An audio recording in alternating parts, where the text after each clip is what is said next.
Thank you very much for that introduction. I was very touched by everything that you said. All he is describing really is a life of very, very, very good karma, and just the chance that is very seldom given to us to have a whole incarnation in which the highest values have been the guiding force, and also the great good fortune, and I just thank God for that, of never having been tempted or forced in any way to veer off that path. Pankaj mentioned that I met Swami Kriya Yoga in 1969. I actually had stopped studying at Stanford. I was still living near it. The actual truth of it is I had flunked out of Stanford because I was looking for wisdom. And they offered me knowledge, lots of it, but knowledge wasn't my interest. And in a state of great confusion, not quite yet despair, but a state of great confusion, I left what is the finest university, one of the finest universities in the world, without having any idea what the alternative was. I'm a person of my background, was expected to accomplish something, and so to simply walk away from what is an opportunity that many people devote their lives entirely to achieving was both disconcerting to my parents and extremely unnerving to me. But I felt the great need that I had to be loyal to something I didn't even understand. I was 18 years old and had grown up in America at a time when India was really far away. There were no direct flights from San Francisco to Delhi as you have now. And where I live now, well, you all look very familiar to me where I live now. When I came to visit India at some point a couple of years ago, Diana took me to her favorite Starbucks in some place here, some mall in the area. I walked in and it was filled with Indian people sitting at their Apple computers drinking Starbucks coffee. And I thought I had just walked a half a block from the temple that I live in and work in, and it was exactly the same place. But in 1969, that was not at all the case. So giving up the known for the as yet undiscovered was, I won't even call it an act of courage, because I don't really feel that I had a choice. We are compelled in ways that we don't always understand to do things that are not, the meaning of which is not clear to us often until much later. But fortunately, God heard my prayers, and He brought Swami Kriya Yoga to that very campus, and I was able to go in and see him and meet him at that time. The only explanation for my response to him is past life karma, that you're meeting someone for the first time in this life, but there's no strangeness, there's no sense of separation, there's no time required to have knowledge. It's just all right there. And I am living proof of how chaotic reincarnation can be, because nothing in my life prepared me for what happened when I saw him. But when I looked at Swami Kriya Yoga, what I saw was freedom. And it wasn't even actually a word that I myself had yet applied to my existential dilemma. But when I saw it in front of me, I recognized it as the incarnation, the exemplification, the personification of what I'd been looking for ever since I was a small child. Because all of us, given to us by God, it's our very nature, there is this compelling desire to become more than we are. If we think of it only in terms of increasing awareness, we don't have to be devotees, we don't have to talk about God, we don't have to have deities, we don't have to have rituals. There's just a compelling desire to become more than we are. I was privileged to be present at the birth of the daughter of a very dear friend of mine. And the daughter, the baby, had a little bit of distress in her lungs. It turned out to be insignificant, but we were in a hospital setting, and so as soon as it was obvious that the little girl was having trouble, the nurse gathered her up and whisked her off to another area of the hospital to clear her lungs. So the mother was not capable of following the child, but my friend, the father, followed the child, and I followed him. So here is this little girl. She is maybe 90 seconds out of the womb. I mean, we're talking really young. She's 90 seconds out of the womb. Her father leans over to welcome her to the world.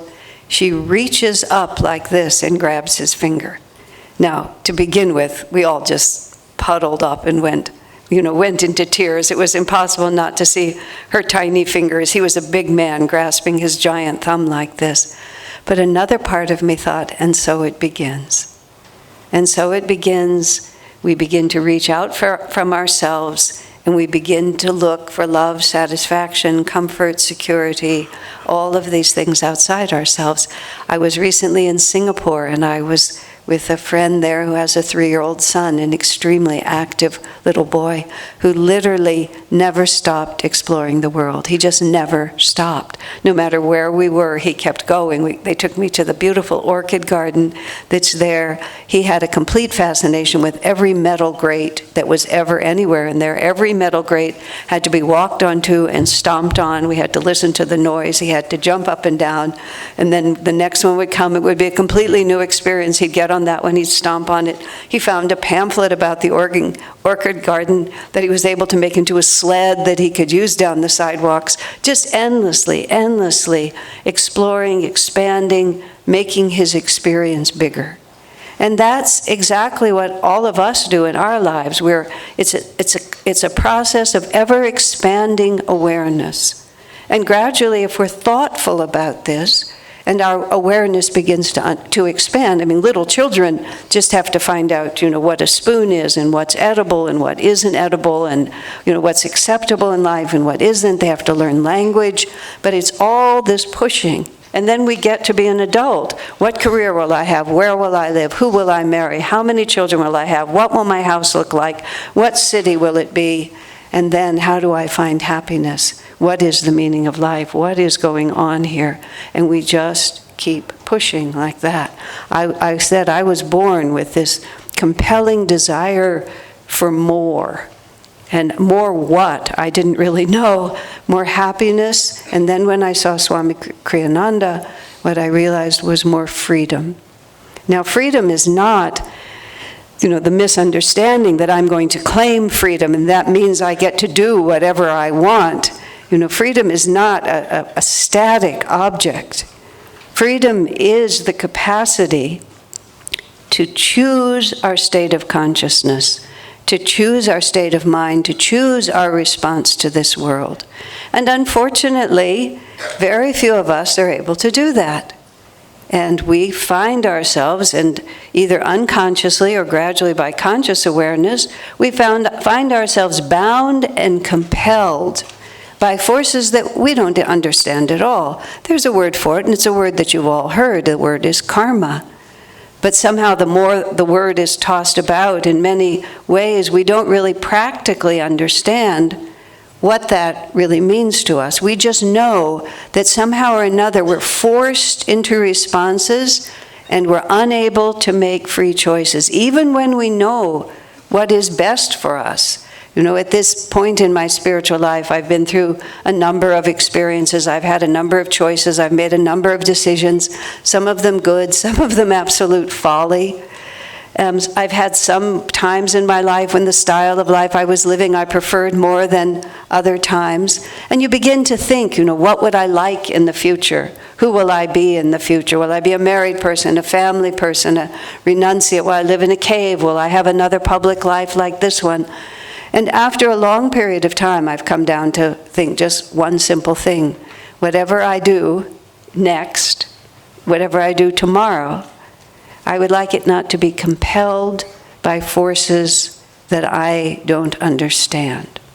And that's what our karma is. Our karma is those vrittis within our spine, those magnetic fields of energy that draw opportunities to us, and that by the magnetic force that they exert, they draw opportunities or repel them.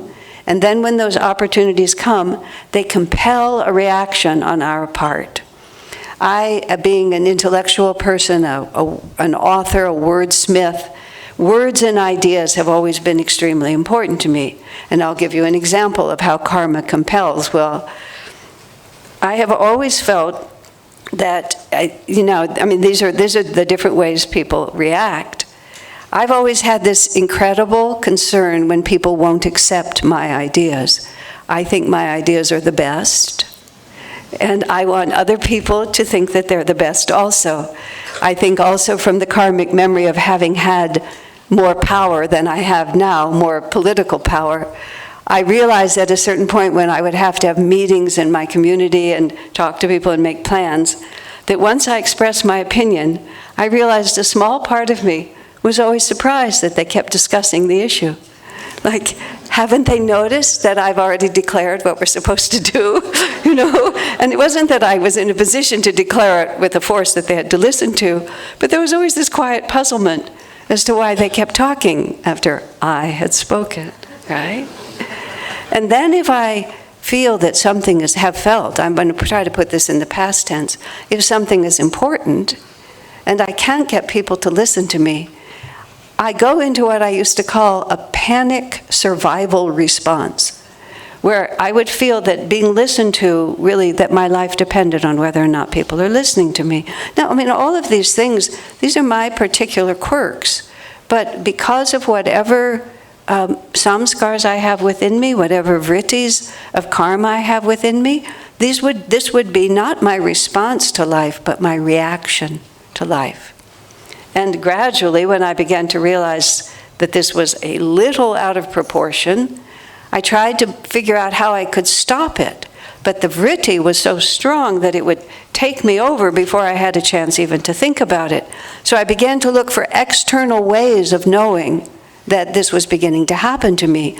The speed of my speech would begin to get faster and faster. I would begin to talk more and more compelling. It would probably get a little louder, and the tone of my voice would get a little higher. Because all of a sudden I think my life is at stake.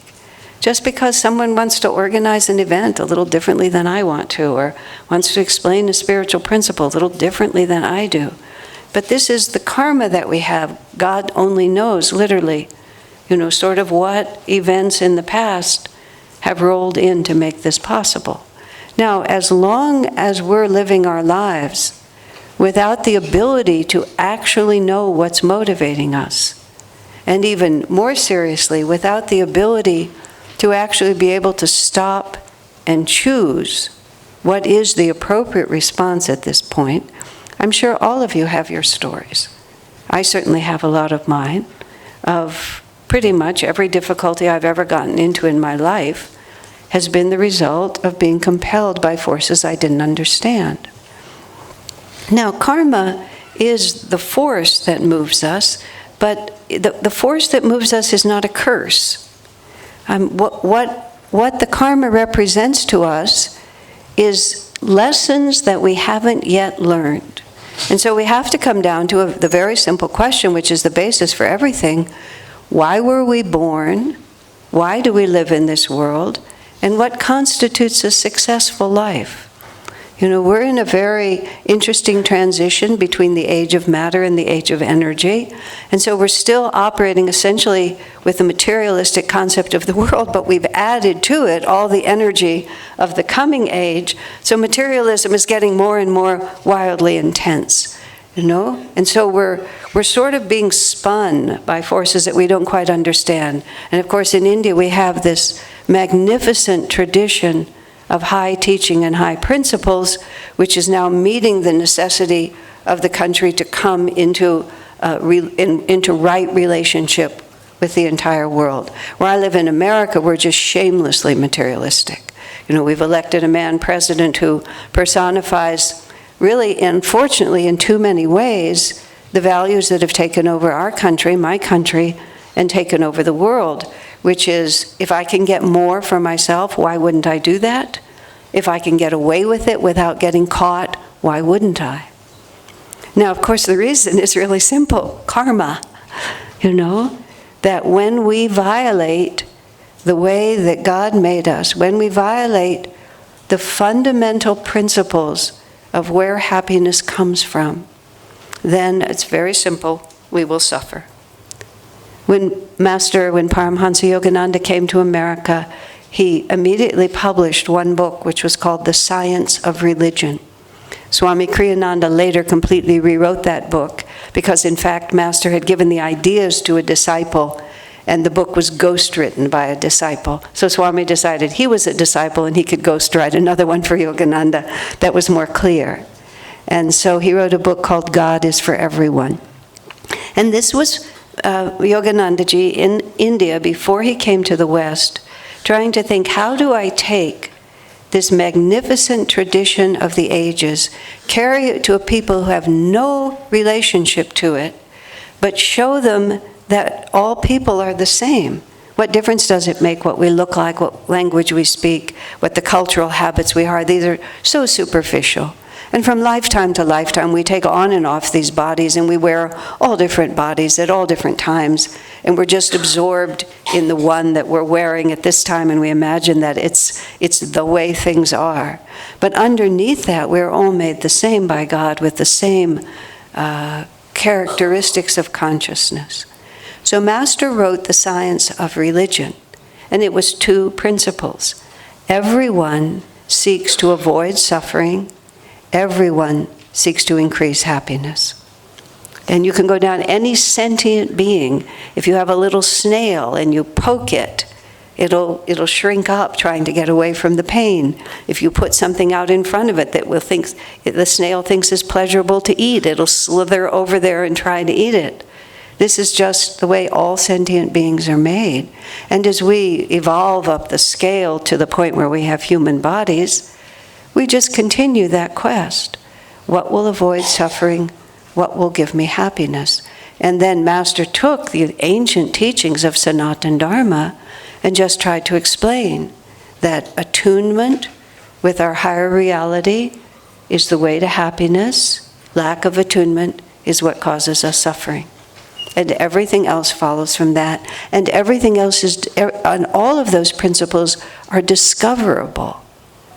So the whole point of these lives that we live is not all that we see on the outside. What we see on the outside is the means to the end. And the end is freedom, to be able to always choose that route, that response that will bring us to happiness. And we have all the rituals, and we have all the religions, and we have all the philosophy, but all of it is designed just to give us the capacity to make the right response so that we will find happiness. And when I was a child, you see, I say that now, I remembered somehow that there was a teaching of happiness. And I remembered from past lives also that somehow happiness was the entire point. And I remember as a child people trying to encourage me down different roads because I was academically astute and seemed to have those kinds of abilities. You could be a professor, you could be a doctor, you could be a lawyer, all the different things that from an adult perspective, these are the things that'll make your life work the way you want to. But I looked at every one of those roads, and it was if I projected myself down it, and I could see myself 50 years in the future having completely succeeded at whatever they were suggesting to me. There was never any doubt in my mind that I could succeed. But I could say, where would I be then? What would I have then? And so it seemed so obvious to me that somebody should be talking to me about how to be happy first.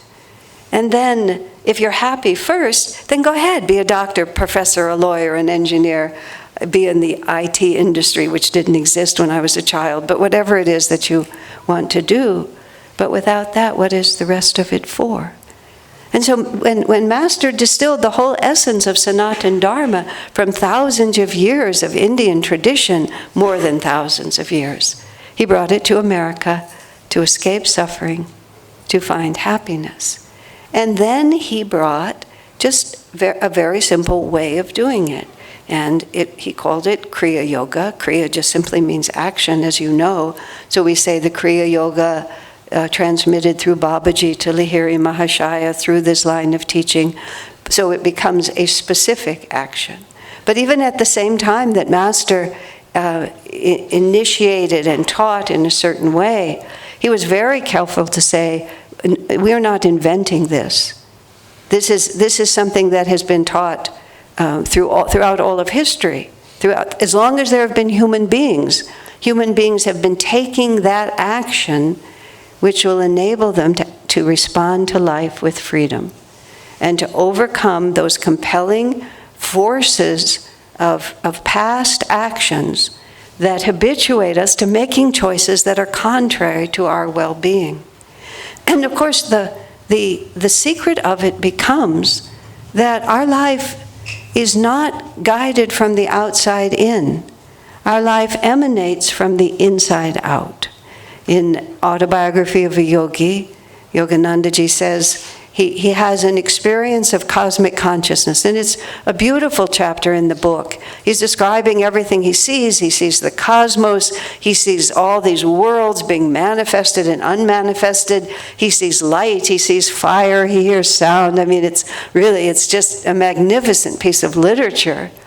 But in standing there as he was in that state of samadhi, seeing all of creation, where it came from, where it was going, where it had always been, he cognized the center of all of that from a point of intuitive perception in his own heart.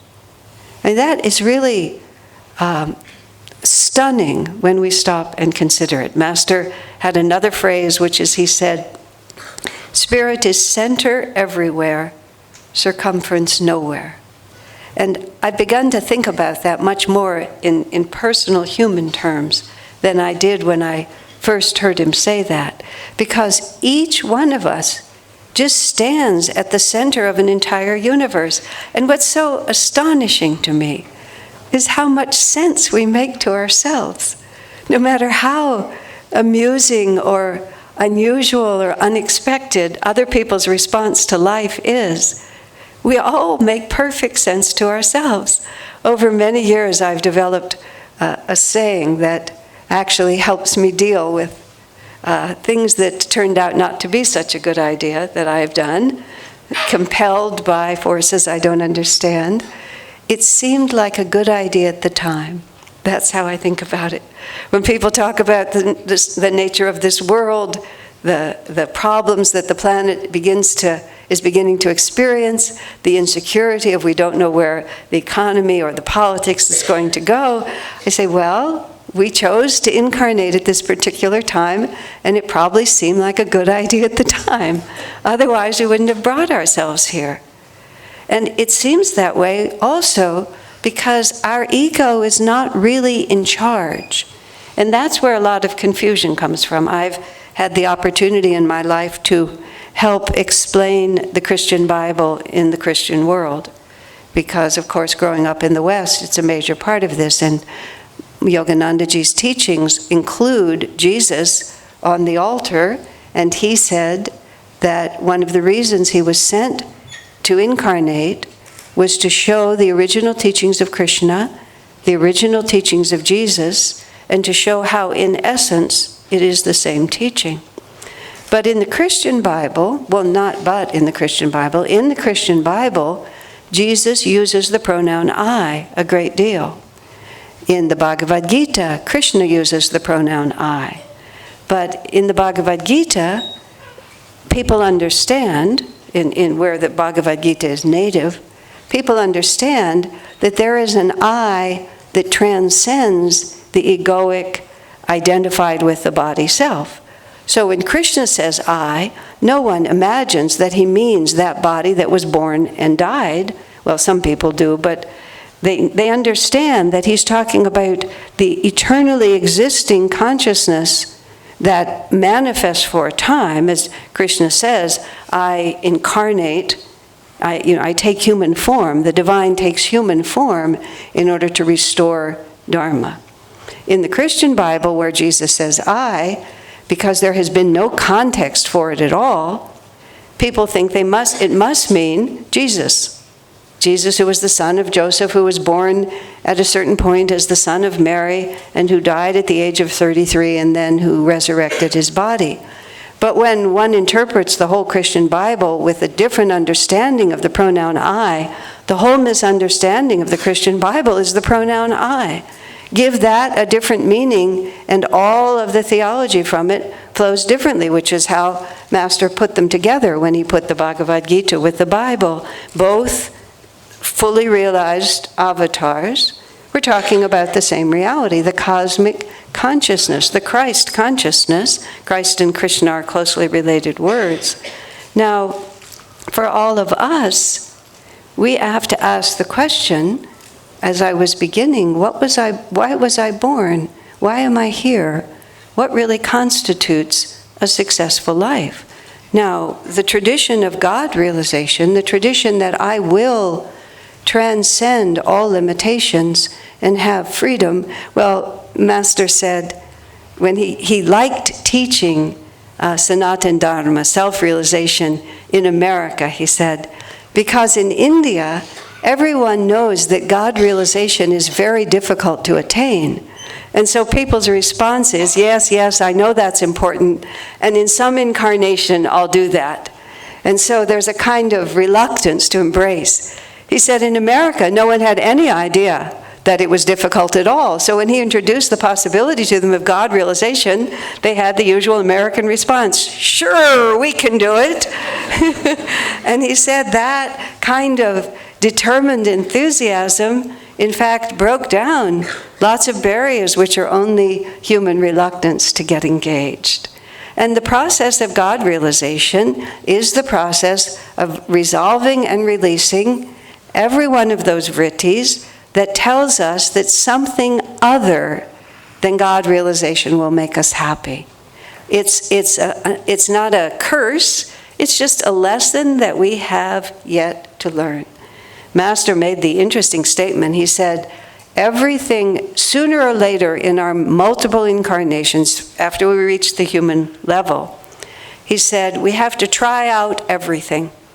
And he said, those things that you are no longer inclined to do, and he raised things like murder, or stealing from other people, or just sort of really terrible things that you might be inclined to do, that people are inclined to do.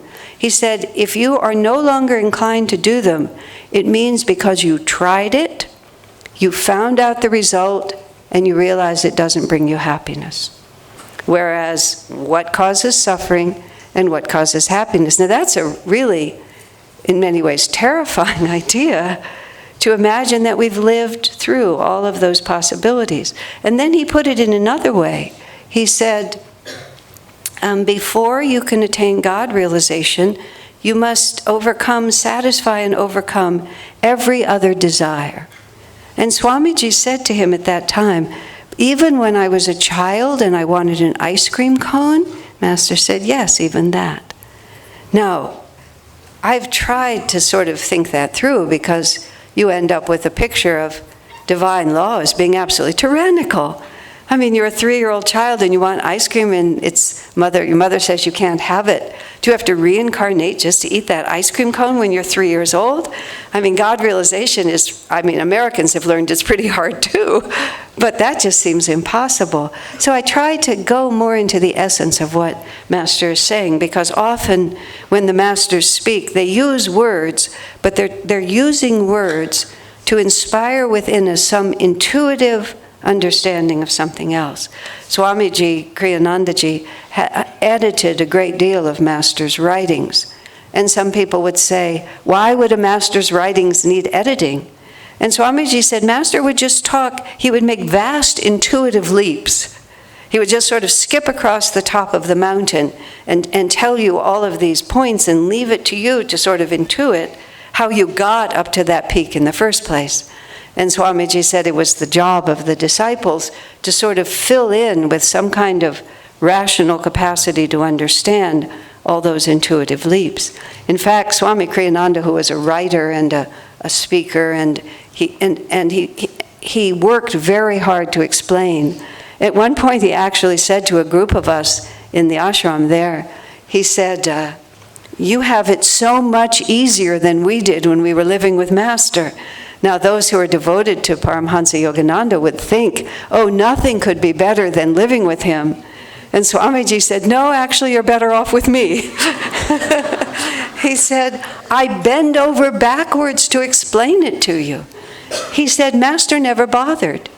He said sometimes he would just raise his eyebrow at you, give you a few words, just one small comment, and then you would have to just fill in the rest of the space by attuning yourself to his consciousness, where Swamiji wrote 150 books on every subject there is, and just sort of, every important subject for life: friendship, love, marriage, raising children, making money, being an artist. It goes on and on and on like that. How to attune yourself to higher consciousness, meditation and Kriya, of course, scripture commentary. So when Master said this about the ice cream cone, I spent a long time trying to think what he might possibly mean. And it's like this. This is how I've come to understand it. I try to be aware. Sadhana for me has been an ever-increasing awareness of what's really moving me. If the center of the whole thing is coming from my own heart, then I need to know what is emanating from my own heart. And like everyone, I have many desires, I have many fears, I have many things that I'm drawn to. And if one stops and examines it, there's always the thought, if I had that, I would be happier. And there's also the opposite thought to that. If I can avoid this, I will be happier. If I can expel this, if I can get rid of these people, if I can get rid of these responsibilities, if I can, all of these things. Now, God awareness, God realization is absolutely singular. It's the one. I grew up in a Jewish family, and Judaism is a true religion, as it's practiced now, like most religions that have gone through Kali Yuga and have come up the other side, picked up a lot of extra baggage on the way. So Judaism picked up a lot of extra baggage, but it holds this one prayer: Hear, O Israel, hear, O people of God, hear, O Israel, the Lord is one, the Lord our God is one. And that concept of one endures in all true religions. But we look and what we see is multiplicity in all directions, don't we? Even how can the center of creation be in my heart and in yours and yours and yours and yours, and still have it all come back to one?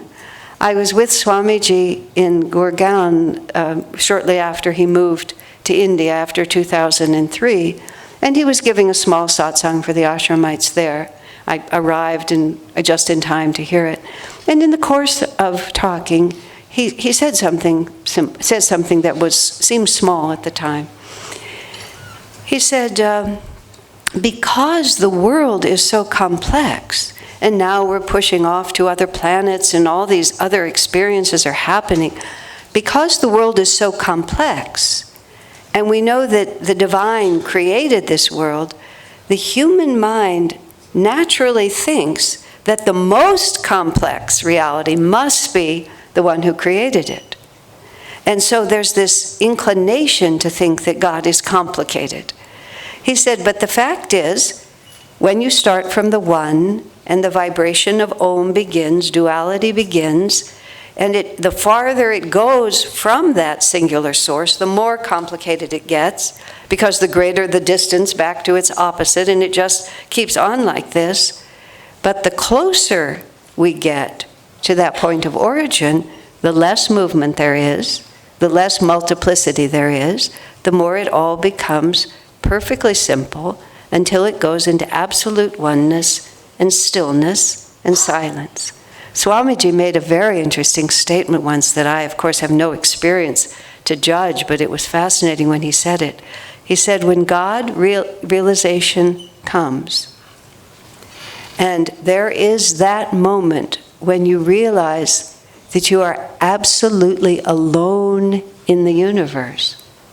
Isn't that an interesting way to put it? If there's only one, that means you are absolutely alone in the universe.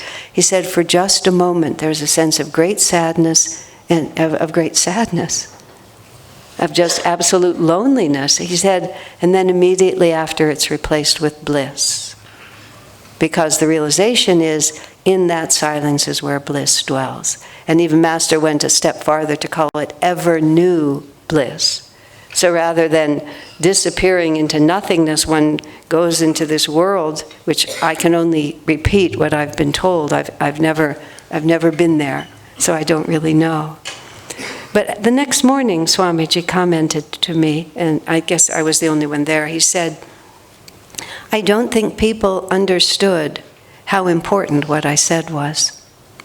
And you know, this is why they always talk about how the saints become very childlike in their simplicity, whereas the intellectuals become more and more complex in their knowledge. The saints become more childlike because all the multiplicity dissolves into that bliss of oneness. So taking this back to being 3 years old and eating that ice cream cone and having that awful ice cream cone keep me from God realization at some point, I tried to think what he really meant. And I realized that the karma that is rolling around inside of me is the karma of well, when I asked Swamiji once about reincarnation, he gave me a very interesting answer. He said, what causes reincarnation is longing and regret. It was very interesting, just 2 words, longing and regret. The desire for that which I still think will give me fulfillment, and regret for that which was lost, for the action that was wrong, the need to go back and make reparations for the mistakes that I've made. That these are the vibrations in our consciousness that when the body is shed, the vrittis that are in the chakras, every one of them has at a center point either a longing for something that we just still think is necessary to our happiness, or regret over something that if only it were different, my suffering would stop and my happiness would increase. That's all that we're ever doing. So I could see when I was meditating on the ice cream cone that as one tries to meditate, practices meditation is the wonderful phrase that we use, practices meditation, one tries to come into that stillness and the mind keeps looking for something else to do.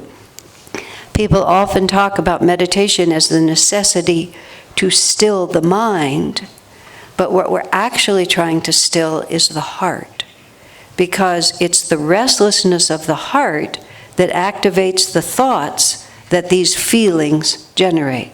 That's why Master spoke of it being in the heart, and that's why we talk about the likes and dislikes of the heart, because that's, I have to have this, I must avoid that.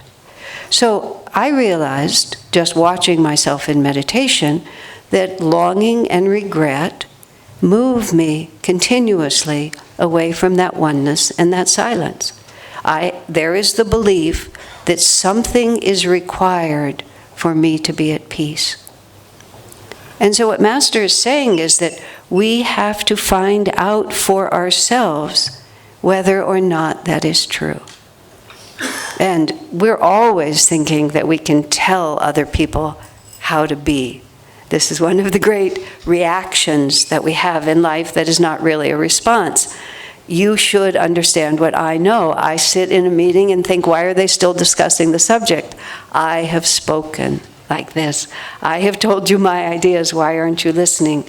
Because nobody can understand anything unless they already have the sufficient experience for it to resonate with our own self. And so it isn't so much, well, maybe it is. Master said it was the ice cream cone that keeps you from God. But it's the thought that I have to have something other than the one. Now, it's really easy to say that, and we then sort of get often into this very false idea of how we should progress spiritually. And that idea is, well, I'm not supposed to want anything, so I don't. I'm not supposed to be angry and upset, so I'm not. And instead of actually changing our vibration, we just change our self-definition into something that no longer resonates. Now, all of this is why it takes us so many incarnations, because we play out all these stories. So, for many, many millennia, the most powerful techniques of spiritual life were not disseminated to the masses because civilization itself simply wasn't elevated enough to absorb it. But now we're moving into this higher age, this age of Dwapara, and that's why Yogananda incarnated. That's why Lahiri incarnated. That's why this line of masters described in Autobiography of a Yogi and others, this path does not have exclusive rights to truth. Master called it self-realization, which is about as generic a word as you could possibly imagine, and even the word Kriya. It was a deliberate effort to say these are simply states that we come to and practices that we do. It's not the exclusive property of anyone. It's the science of religion. But Master came, and he came first to the West, and I believe the reason he started in the West was because it was a completely clear slate. He had to struggle against some of the Christian teaching, but what he brought was so outside of anything anyone knew that he could just create it completely anew, and people would absorb it from him without any accoutrements of centuries of coloration. And he brought a very simple reality. He wrote the science of religion, avoid suffering and find happiness. He explained how one does that is by becoming who we really are, which is this emanating center point of consciousness, and moving in from the periphery of all these self-definitions that we carry, so that we start with, I am a child of the infinite, my true nature is bliss, I am unconditionally loved by God, and I am covered with a lot of mud, and I have lots of longing and regrets, and those longing and regrets drain my happiness and create my suffering. And what I need to do is come back to the center of myself. So what Yogananda came with from the masters is the Kriya Yoga form of meditation, which is just another explanation of how to interiorize our energy, how to intensify our energy inwardly, and then how to raise it through this myriad of alternative desires and regrets to bring it strictly to the spiritual eye and to realize that everything that we're seeking can be found in that light. Very easy to say, very challenging to do. But if we're working only with outward experience, if we actually have to eat every one of those ice cream cones, if we have to go back and make apologies for every one of those wrong mistakes, if we have to then live through every single one of those desires, well, it's going to take us a very long time, isn't it? And it has already. But all of those realities within us, we have to understand, they don't really exist. The child that you love that died has long since gone on to its other incarnation. The home that you lost in a fire, those molecules have gone out and are part of another reality at this point. The young body that you had that was so beautiful and has now become disfigured by age or illness, that body too has been consigned to the funeral pyre and has just become ashes, and those molecules are somewhere else. So even though we feel like we have all of this karma, it's not really, this is the confusion when you first start hearing about it. How can it all fit inside my spine? It's just like you can't reconcile the physical size of things. But what this all is, these are vibrations of awareness. If Jesus Christ were standing in my position, if Master were standing here, if Swami Kriyananda were standing here, they would see a very different reality. A friend of mine was sitting with Swamiji once, and she felt just for a moment he transferred to her his perception. And she suddenly looked at this small satsang room, and she saw everybody was vibrating with different kinds of light. And she was startled for a moment, and looking at Swami, she realized he had transferred that perception to her. When Swami commented to me once, he said he sees all beings, as he put it, he says, as just egos on the spectrum between complete delusion and God realization. He said even animals, they're just the same. They're just a jiva sort of moving through, trying to free itself to come up to God realization. It was very fun to see Swamiji relate to children, and it was very fun to see him relate to animals. Because when we see children, we tend to notice that they're young and they're cute, or something like that. But I would see when Swami would relate to children, he would just look into their eyes and he would just relate to the soul quality of the person in that body. There was a little girl, we have a school in our community, and Swami came to visit, and one of the little girls was there, and Swami was already elderly, and she could tell that he looked more like her grandfather, but she could feel that he didn't feel like her grandfather, and she was quite confused, and she kept sort of inching toward him. Finally, she got really close, and she was a very forceful child. "How old are you anyway?" she said like that. And Swami just very seriously looked right at her, and he said, "I'll put it to you this way. When you were an old woman, I was a little boy." And she looked kind of bewildered for a moment, then she got it. She was very satisfied and wandered off, just like that. When I would see him with animals also, he wouldn't relate, as most people do, to the fuzzy head of the dog or the sleek fur of the cat. He would just sort of look into the eyes of the creature. And he often referred to dogs. He often spoke to dogs and called them beast. "Hello, beast," he would say like that. And then he would just look into the eyes, and you could feel that the exchange was happening on a completely different level. Because from that perspective, that's actually all that's ever happening. Eventually, we are going to realize the simplest truth. The way to avoid suffering and to find happiness is to unite ourselves completely with that ray of divinity from which this whole personality and this whole world emanates.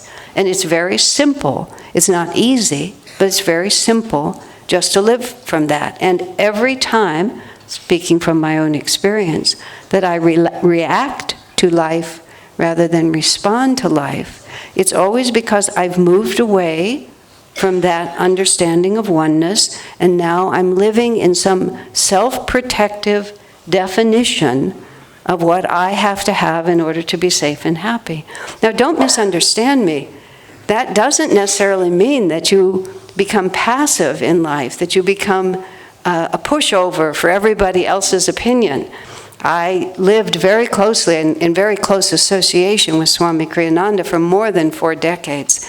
And at the end of this program, we're going to have an official blessing and launch of the book that I just finished writing about him.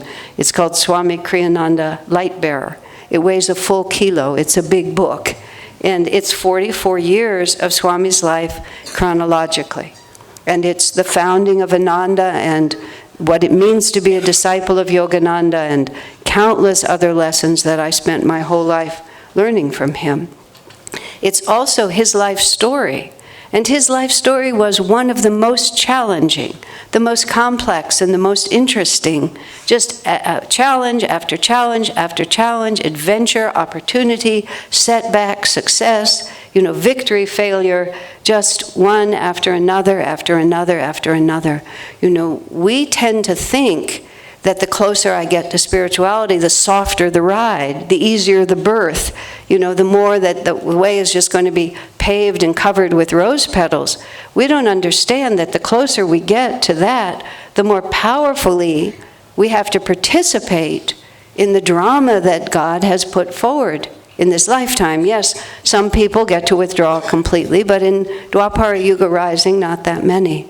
And so Yogananda's life himself, and Kriyananda's life even more so, because I've documented a great deal of it, more so because I've seen it. But what you're watching is how one responds from the center, but still appropriately, because we're always in this opportunity as to what will I be an instrument for. I heard a quotation from, it was attributed to Mahavatar Babaji. I have no idea if it's true or not, but it's a marvelous statement regardless. Babaji is reputed to have said, I can't do anything to eliminate the darkness from this world, but I can increase the light. Because as long as we're living in a dual universe, there's always, as Swami said, a certain balance of light and dark. It's just there is a whole like this, and depending on what yuga it is, the balance shifts from one side to another. So it's not that we can eliminate the darkness, that's just impossible. It's a material universe. We have to transcend it before that duality will cease. But what we can do is we can be an instrument of the light. And the reason we want to be an instrument of the light is because that's how we overcome our karma. That's how we dissolve those vrittis of misunderstanding, because those vrittis of misunderstanding are telling us that there's a reason to be afraid, there's a reason to be separate, there's a reason to have to diminish other people to get what I want, there's a limited number of resources, there's only so much love in the world. If I don't reach out and insist on what's mine, then somehow I will lose. Where does happiness come from? What causes us suffering? So in a life like Swami Kriyananda's, which is documented more than it ever has been before in a book like this, what we see is challenge after challenge, and what is the divine response? How do we act in such a way so as not merely to create more karma and set up more vrittis in the spine that are going to draw us yet into one more situation, but how can I act in such a way to affirm my inner reality and to dissolve step by step the delusion in my own heart and mind that anything other than attunement with God will satisfy me. It's a great adventure.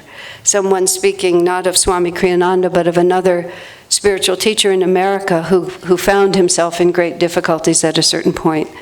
And the disciple who was close to him remarked, he said, it wasn't so much that my guru was going through a hard time as that a hard time was going through him. And that has always been an image that I've tried to understand, because everything about limitation is what we identify with and how we define ourselves. So these hard times will come. This world is not designed to make us perfectly happy. It's annoyingly designed to make us almost happy. This is how Master described the reason that we incarnate, he said, is not because our incarnation has been totally unsatisfactory, but because it's almost worked. And isn't that what always pulls us? Just a little bit more. If I could just, marry someone else, if I could just live in a different city, if I could be born in the West instead of the East, or if I could be born in the East instead of the West, if I could be a man instead of a woman instead of a man, just go ahead, make the list. There's a point in the center, and we build a vritti around it. Every time we say, if things were different, I would be happier. But then we begin to fight the battle for joy right where we stand. That's how Master put it. Everyone is always asking, what is my Dharma? Why was I born into this? Why do I have this karma? These are obvious questions to ask. I myself have enough gyan in me that I really like to know. I like answers. I like to think about things.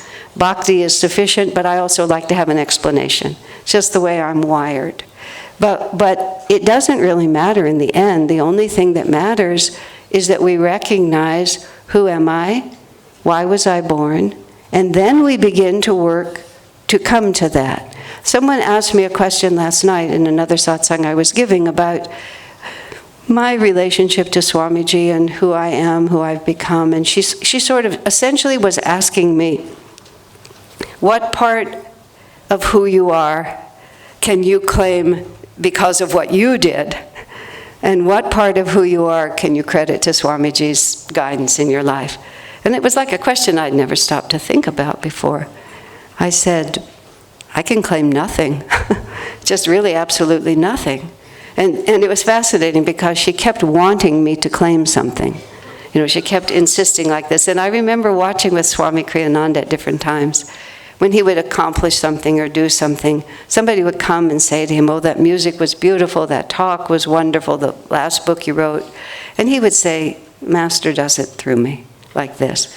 And then they would say, yes, but somebody had to be there, somebody had to receive it. And I would watch people try to force upon him a self-definition, when he was there trying to relinquish all self-definitions. And it finally occurred to me that what people like about each other is the extent to which they're not there anymore. What people like is when the purity of spirit really comes through. When somebody's loving and kind and self-forgetful and supportive of others. These are the divine qualities. This is what we love. And so there's this strange paradox, how we become more and more of ourselves by becoming less and less of who we think we are. And coming back for a moment to the concept of Kriya, which is what we're also talking about and what I've been touching about, Master came to America, and he came to the world, but he came to America first. And he basically handed people what you would call the key, like this. And it's a simple meditation technique, and you all can learn it through the Ananda Sanghas that are here. But what's being given to us is how to literally, as I started to say, to withdraw that energy and to increase the flow of energy of our life force, so that it circulates interiorly, focuses at the spiritual eye, and then when it expresses, it's guided not by these panic likes and dislikes of the heart, but by this calm awareness that this is the course of action that draws me closer to my true center, and this is the course of action that draws me away from all those vrittis of karma. Because the vrittis of karma, if you really think of it like this, they are literally whirlpools. That's what vritti means. I lived for a time, for many years actually, in the mountains where Ananda village is, and one of the wonderful features of Ananda village is the Yuba River. And so we would go down to the Yuba River often, and it was a kind of wild, in that area, wild. It would run through a canyon. There would be rocks and things on the side, and you would see this phenomenon. You see it in all rivers.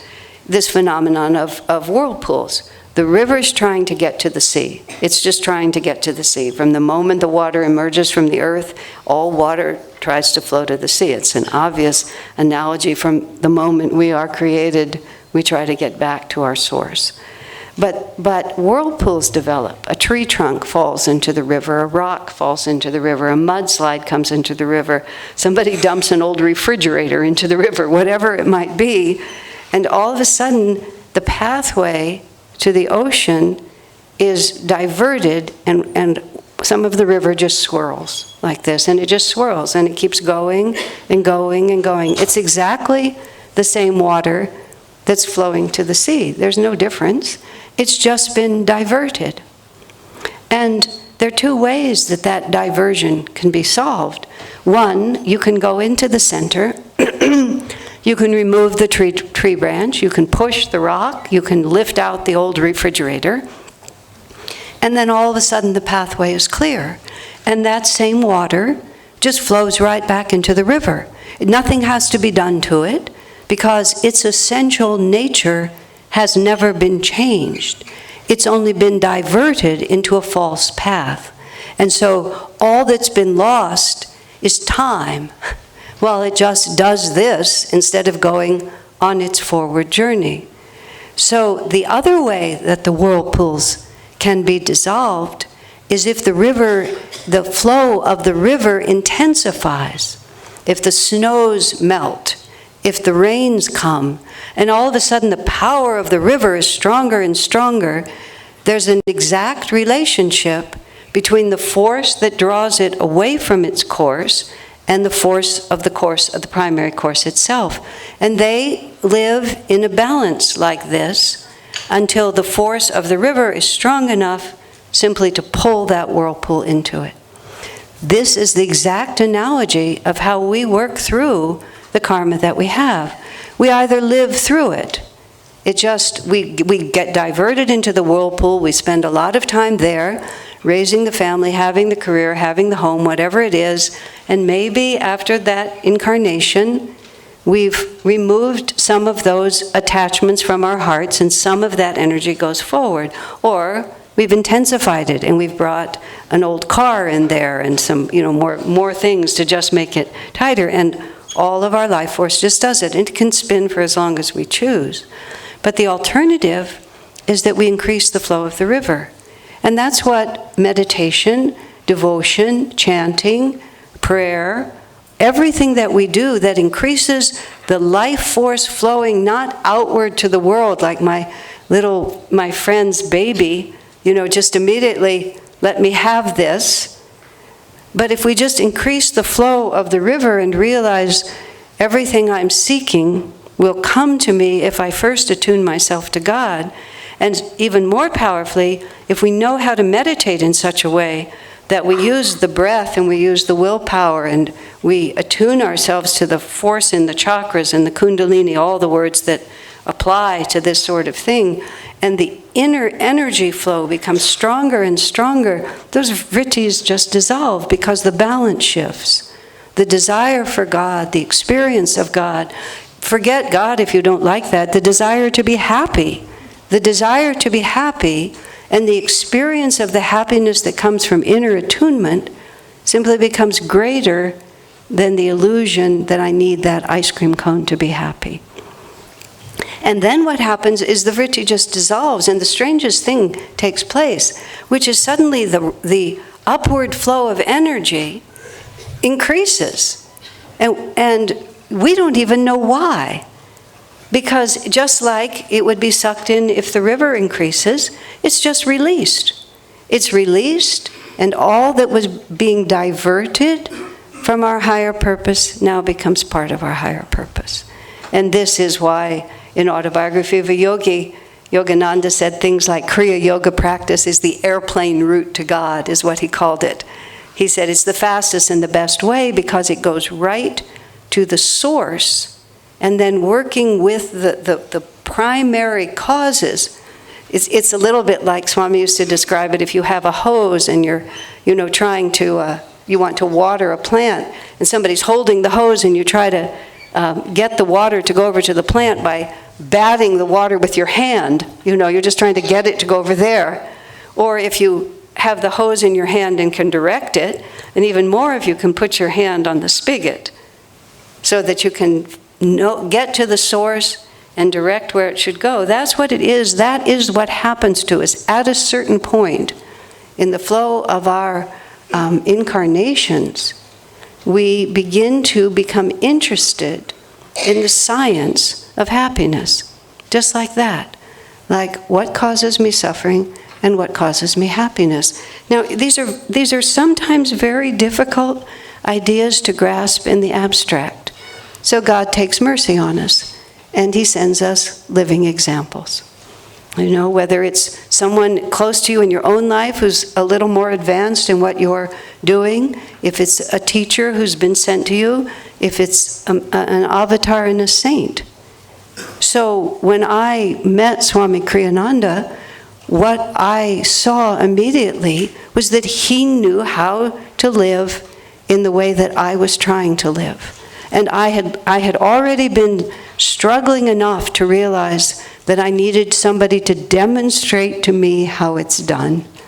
And so that demonstration, and from the beginning of my life with Swamiji, he told me when I was 24 that he wanted me to write a book about him.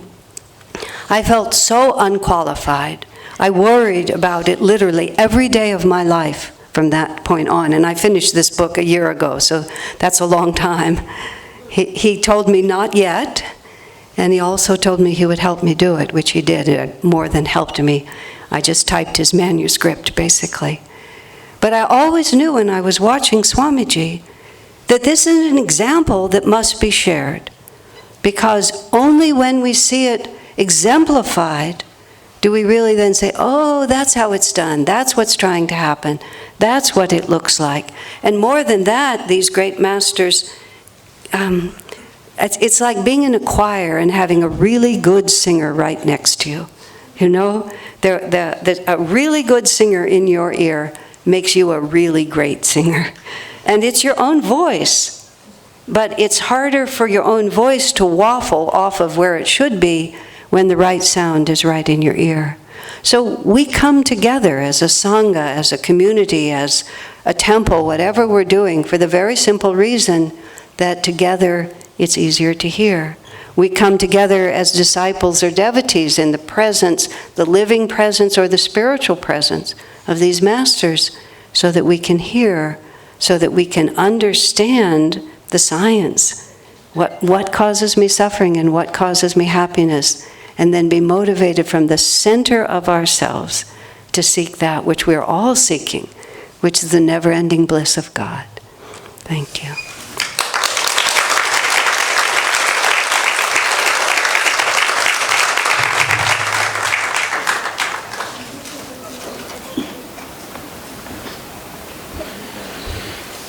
Asha, thank you so much. My name is Keshava. I'm a spiritual director of Ananda Sangha in Delhi. And what has brought us together this morning is a dual purpose. One is the inspiration of Asha's wonderful talk, and the other is to launch her book, the Swami Kriyananda Light Bearer.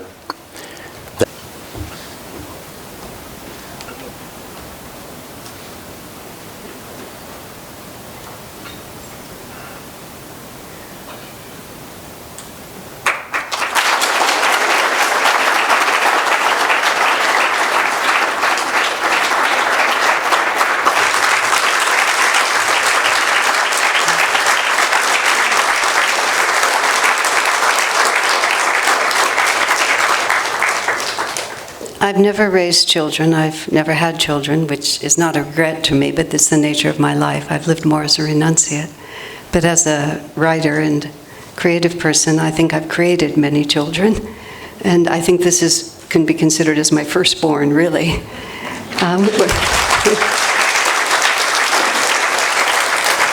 And I've been godparent and honorary auntie to many children, and am of an age where my friends' children have children. I've watched the whole cycle. So I understand what happens when your baby grows up and he or she begins to have her own independent life. And all that you've put into him or into her, it's all sort of sewn up. And then they go out and start having all kinds of experiences that you're not part of. And they talk to you about them. And you have an extended relationship with it, but it has its own destiny. The person has its own destiny. Well, I feel like this is the child that I've raised, and I spent many months in seclusion working on it to get it just as best as that I could do it. Then it gets published, and it's like this. Look, it has its own reality. And there's hundreds, thousands of copies of it now circulating in the world, which doesn't even count the audio book and the e-book, which are also out there circulating. It's going to have a lot of experiences that I won't know anything about. But it has a primary intention, which is why Swami asked me to write it. The book is called Light Bearer, and it's obviously there to bring light and to bring enlightenment. And every person who gets drawn to a spiritual life, there's a moment when something happens, when it occurs to us that we need to put our attention on the inner rather than the outer world. That's the unifying reality. And what that tipping point is a divine mystery. But for many people, the tipping point is either contact with a great spiritual soul directly, or through some instrument that carries his vibration. So that's what the prayer from the author is behind this book. And I know that's the intention of the subject of this book, Swami Kriyananda. He wanted a way to reach even more people after he was gone from this earth. He wanted himself also presented from a point of view that could only be done by someone who knew him rather than he himself, in the same way that he wrote about Master in ways that Master couldn't write about himself. I've written about Swamiji in ways that he couldn't say for himself. So now, the launch of this book to me is not the cutting of the ribbon. The launch of this book is sending it out on its spiritual journey. And as all of you are people of goodwill, with divine aspirations of your own, I would really like you to add your good wishes, your prayers, your divine energy to what this book may do, that seeking souls everywhere who are destined to be touched by this may find it, may read it, and find their lives uplifted in God. So if you would be kind enough, please, to rub your hands together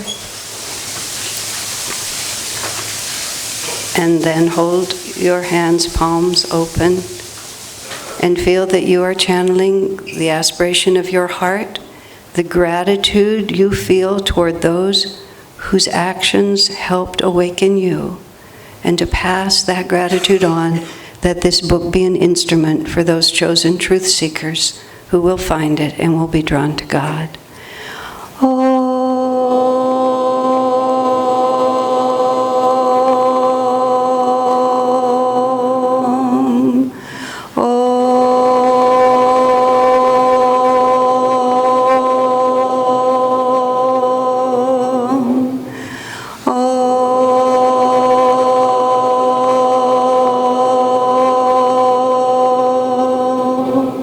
Shanti, Shanti.